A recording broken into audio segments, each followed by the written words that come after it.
दोस्तों आज की मंडे नाइट रॉ में ब्लड लाइन वापस आ चुकी है और जेका फाटू ने भी कर दिया रोमन रेंस को बड़ा चैलेंज। और दूसरी तरफ WWE ने एक बड़ी राइवलरी टीज कर दी Cody Rhodes versus CM Punk के बीच में। और आज की मंडे नाइट रॉ में बहुत कुछ हुआ, तो देर किस बात की, चलते हैं सीधा रिव्यू की तरफ। शो की शुरुआत होती है ओबा फेमी से और ब्रोक लेसनर से जीतने के बाद ओबा फेमी को क्राउड क्या सपोर्ट कर रहा है। मतलब ऐसे कम ही सुपरस्टार होते हैं जिनको इतना जल्दी इतना सारा सपोर्ट और प्यार मिलता है। ये चीज देखने के बाद इतना कंफर्म हो गया कि ओबा फेमी का फ्यूचर बड़ा होने वाला है। ओबा फेमी आकर बस ये बोलता है कि रूलर आ चुका है, दैट्स इट। ओबा फेमी ने इसके बाद कुछ नहीं बोला। फिर वहीं वुमेन्स के बीच में टैग टीम मैच होता है रिया रिप्ली एंड इयो स्काई वर्सेस काबुकी वॉरियर्स के बीच में, जहां पे रिया रिप्ली और इयो स्काई इस मैच को निकाल लेती हैं। उसके बाद हमें पता चला कि अब भाई इयो स्काई और रिया रिप्ली अलग होने वाले हैं, क्योंकि चैंपियन बनने के बाद अब रिया रिप्ली जाने वाली है स्मैकडाउन में। फिर रिया रिप्ली जैसे ही जा रही थी तो वहां पे पीछे लिव मॉर्गन भी बैठी थी। अब WWE रिया रिप्ली और लिव मॉर्गन के बीच में कुछ बड़ा दिखाना चाह रहे हैं। फिर टाइटल हारने के बाद प्रोमो होता है best in the world CM Punk का।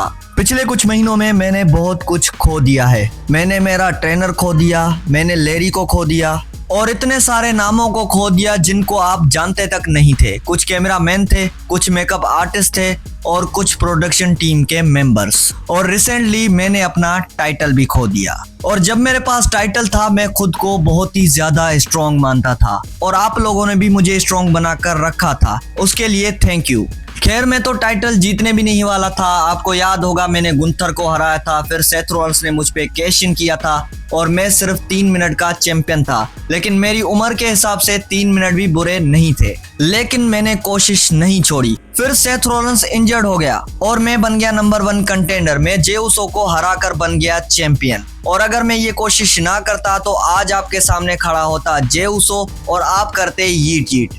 नहीं, आपको यीट करना पसंद नहीं, मुझे तो बहुत पसंद है। और पता है यहाँ पे मैं स्माइल क्यों कर रहा हूँ? क्योंकि मैं अभी भी बेस्ट इन द वर्ल्ड हूँ। फिर दोस्तों सीएम पंक के आगे अचानक से आ जाते हैं कोडी रोड्स। और कोडी रोड्स जब ग्लासेस उतारता है तो कोडी रोड्स की आंख की बड़ी बुरी हालत थी, जिसको सीएम पंक भी देखकर शॉक हो गया। ओ हाँ, मैं जाने ही वाला था। मैं जाऊं? नहीं पंक, तुम नहीं जाओ।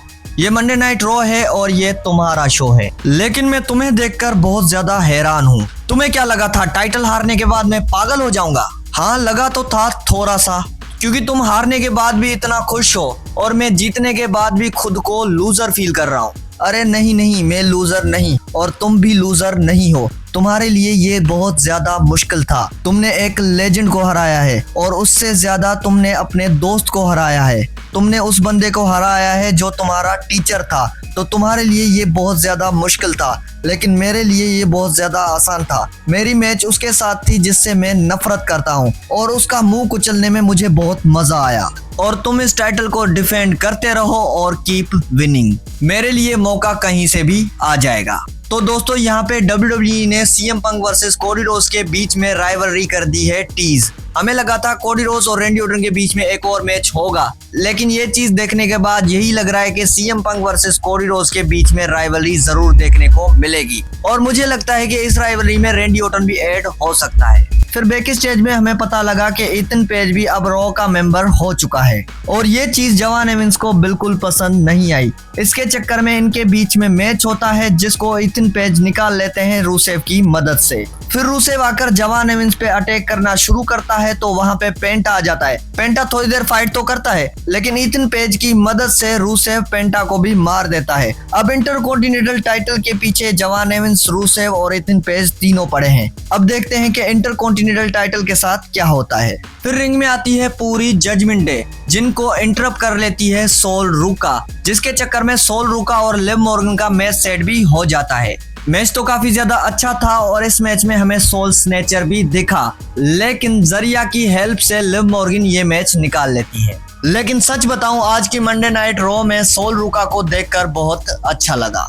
फिर रिंग में आता है पॉल हेमन, ऑस्टिन थ्यूरी और logon Paul. Ladies and gentleman, मेरा नाम पॉल हेमन है और वो क्या सीएम पंक बैक स्टेज में सबके पिछवाड़े चाट रहा है। प्रोडक्शन टीम को मुझे सिर्फ एक बात बोलनी है, देन नाउ फॉरएवर वाली वीडियो में ब्रोक लेसनर को नाव में क्यों रखा है? ब्रॉक लेसनर को फॉरएवर में रखो, क्योंकि वो WWE का बीस्ट है और पूरी WWE को चलाया है ब्रॉक लेसनर ने।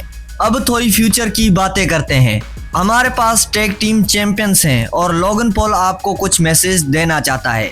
उसोस और एले नाइट ने हमसे विक्ट्री चुरा ली सिर्फ और सिर्फ उस आइशो स्पीड की वजह से, और मुझे पसंद नहीं यूट्यूबर कोई भी आउटसाइडर आके हमारे बिजनेस को चलाए, ये मुझे बिल्कुल पसंद नहीं। लेकिन उस चीज की मैं फिक्र बिल्कुल नहीं करता, क्योंकि मैंने आइशो स्पीड का बंदोबस्त कर दिया था। मैंने उसके मुंह पे पंच मार दिया था, अब वो यहाँ पे नहीं आएगा। हम रेसलमेनिया का मैच तो हार गए, लेकिन हम अभी तक टैग टीम चैंपियंस हैं। रेसलमेनिया की बात कर रहे हैं तो रेसलमेनिया में एक और बंदा था जिसको मैं थैंक यू बोलना चाहता हूँ, और वो है गुंथर और सेथ रॉलिंस की मैच में जिसने आकर सेथ रॉलिंस को हराया। वेलकम करते हैं ब्रॉन ब्रेकर का।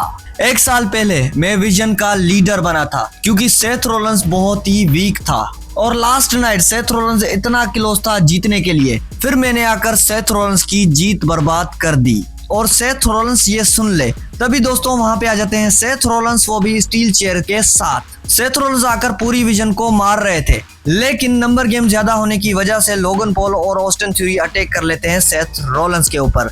तभी वहां पे रिटर्न होता है स्ट्रीट प्रॉफिट्स का। स्ट्रीट प्रॉफिट्स ने आकर लोगन पॉल और ऑस्टिन थ्यूरी पे अटैक किया। इसका मतलब सीधा सीधा ये है कि टैग टीम टाइटल्स के लिए। फिर यहाँ पे ब्रॉन ब्रेकर ने सेथ रॉलिंस को स्पेयर मार के इस राइवलरी को और आगे बढ़ा दिया। लेकिन स्ट्रीट प्रॉफिट्स का आना और सेथ रॉलिंस की हेल्प करना बहुत अच्छा लगा। रेसलमेनिया में फिन बेलर ने डोमिनिक मिस्टीरियो से तो बदला ले लिया, अब लेना था जेडी से बदला। इसके चक्कर में फिन बेलर और जेडी की मैच होती है, जिसको इजीली फिन बेलर जीत जाते हैं। उसके बाद डोमिनिक मिस्टीरियो आकर अटैक करता है फिन बेलर के ऊपर, लेकिन आज जजमेंट डे के ऊपर अपर हैंड ले लेता है फिन बेलर। और फिन बेलर को देखकर ऐसा ही लग रहा है कि भाई पुराना कैरेक्टर वापस आ चुका है। फिर बैक स्टेज में गुंथर भी दिखे, जहां पे गुंथर बोल रहा था कि पॉल हेमन से मुझे एक फेवर चाहिए। जब उससे पूछा गया फेवर किस चीज का, तो वो वहां पे बताते नहीं। गुंथर बोलते हैं कि पहले मैं अपना वर्ल्ड हेवीवेट टाइटल वापस लूंगा। तभी वहां पे आ जाते हैं एले नाइट आकर गुंथर को बोलते हैं कि हम दोनों रेसलमेनिया विनर्स हैं,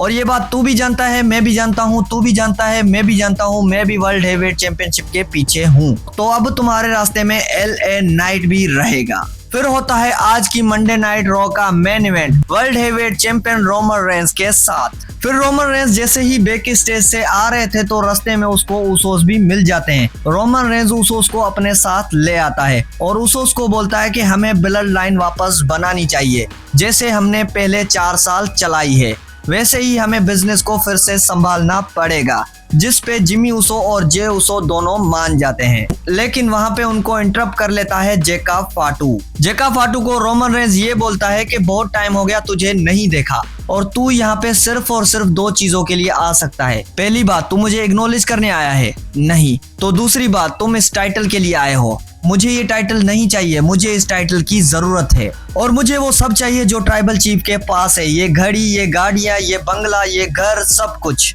अच्छा, अगर मैंने तुम्हें मैच दे दी और तुमने मुझे बीट कर भी लिया, फिर तुम इस टाइटल का वजन संभाल लोगे?